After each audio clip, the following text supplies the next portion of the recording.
Old with special needs is brain dead after court documents say he was beaten and stabbed to death inside a Harris County jail cell. An investigation is underway tonight as his family begins to demand answers from the Harris County Sheriff's Office. KPRC2's Sion.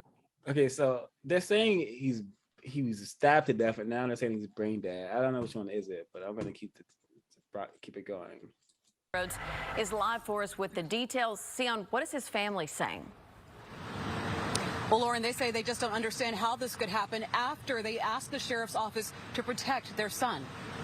Fred was a super loving kid. He wanted to fit in more than anything. The day Fred Harris was arrested, Dallas Garcia came to the Harris County Sheriff's Office concerned for her son's safety. I told him, I said, this is not a place for him. He'll never understand. The 19-year-old had severe intellectual disabilities with an IQ of 62. He weighed just 98 pounds. And I didn't leave until I got some answers. And when I left, they said that my son would be okay and that they would handle this. So then we're here now, a couple of days later, and this wasn't handled. Harris was booked into the jail October 11th, charged with aggravated assault with a deadly weapon for an incident at a group home. He showed a knife to someone that he was scared of. Last Friday night, Harris was found unresponsive and severely injured in a cell after what the sheriff's office described as a fight with another inmate. He was declared brain dead on Sunday. When a 240-pound person just jumps on you and you're 98 pounds, it ain't a fight. It's just an attack and an assault. 25-year-old Michael Ownby now charged with aggravated assault causing bodily injury. Fred could have been put into isolation or into some cell with a non-violent individual, but instead he was put with a 240-pound individual proven to be extremely violent and who had manufactured a knife in the jail. We will get justice for Fred. Harris's mother telling us that the Sheriff Ed Gonzalez, called her just today, saying that he was sorry and that changes needed to be made. They say this is part of an ongoing chronic understaffing. There's even a federal lawsuit that was recently filed by jail staff complaining of a lack of staffing, a lack of funding, and serious safety concerns here between the inmates here and with the guards. The Texas Rangers investigating this case. Live downtown, Sion Rhodes, KPRC 2 News. All right, so I think this white man just saw an excellent opportunity to kill a black male, and he took it. And now he's gonna get shifted through the corrections systems, and he's gonna have that body on his, record, and he's gonna get accepted into the Aryan blah blah blah Aryan brotherhood or whatever white supremacist gangs or white gangs are in greater confinement. So it's just,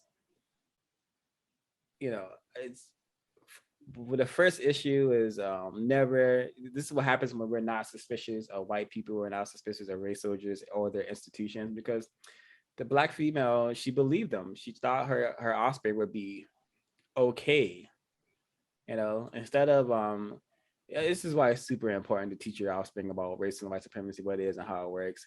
Even if the child had a so-called low IQ, I'm pretty sure if she had taught him from the womb about racism and white supremacy, what it is and how it works, and to not carry around knives, then this probably could have been avoided. But this is what the system is designed to do: kill black males, imprison them, and kill them. That's literally what it's designed to do. So a black female did not prepare her offspring at all for the world they're living in, and now he is deceased.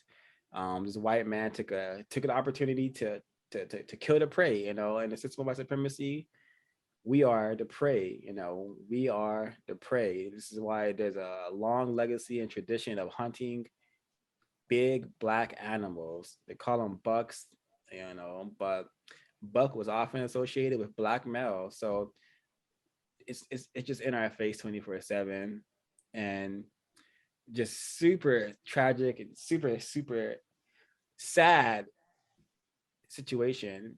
He reminds me of just the Gloria Williams, a black child being killed by a white man, a powerful white man.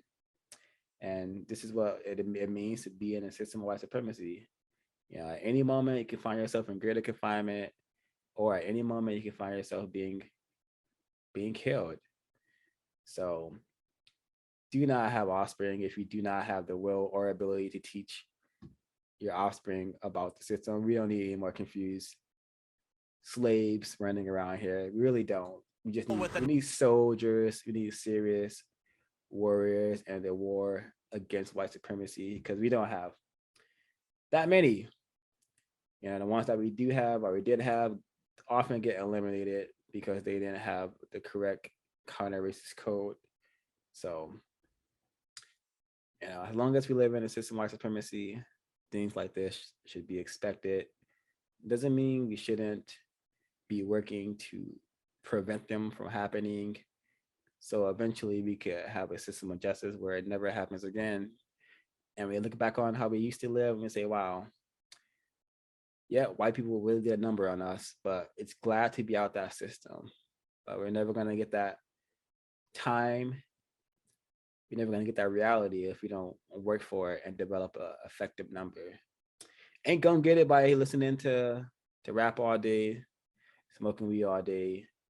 Ain't gonna get it by just spending your time and energy watching black males throw balls and nets. Ain't gonna get it by playing video games all day. We have some serious work to solve this problem.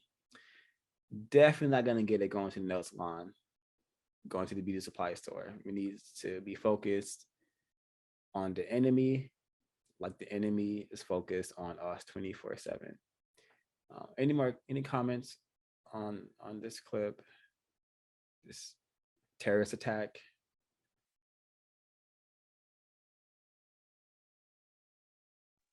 Yeah, for him to jump on a 96-pound special needs child at this point, that's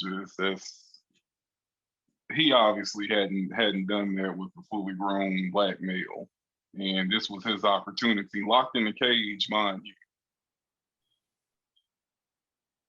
So, the cowardice of the white supremacists. Yeah. And what they're hiding behind 24/7 is their system of white supremacy. Yeah. He definitely didn't do this to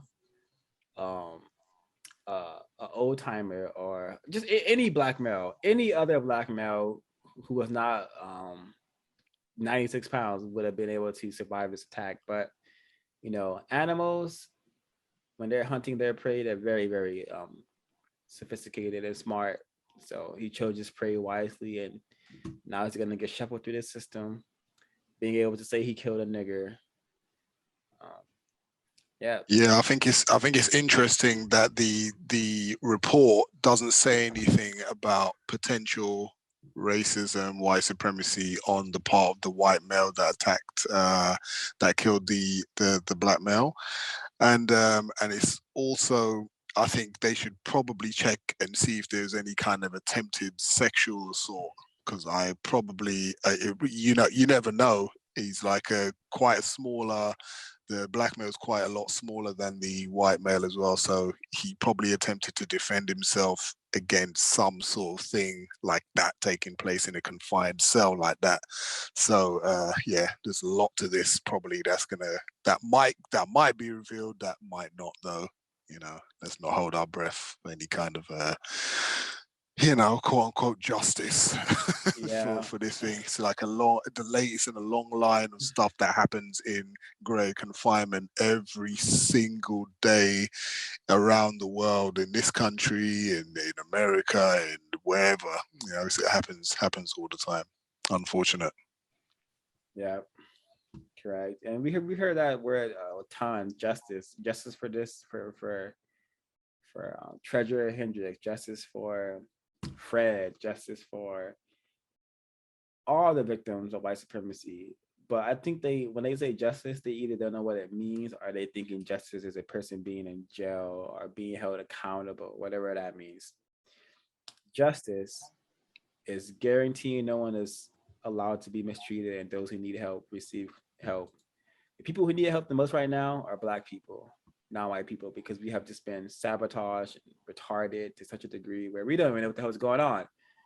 We wear these sagging pants, we kill each other, we have sex with white people, and we don't know why. You know, it's because Yeah. It's like, I guess, like Neely Fuller Jr. was saying as well. It's like, and the white supremacist media as well. They get us to concentrate on an individual case like this, and then and then the white supremacists will come out and then they'll say, yeah, we're gonna have an inexhaustible inquiry into what happened here in this thing and blah blah blah blah, and we're gonna spare no resources in getting to the bottom of what happened here, etc., etc. And then we're concentrating on that one. By the time next week has happened, another 100 incidents have happened in exactly the same way. So then we're looking at an individual case instead of actually talking about replacing the entire system of racism, white supremacy with a system of justice. very, very well said, Mr. Damages.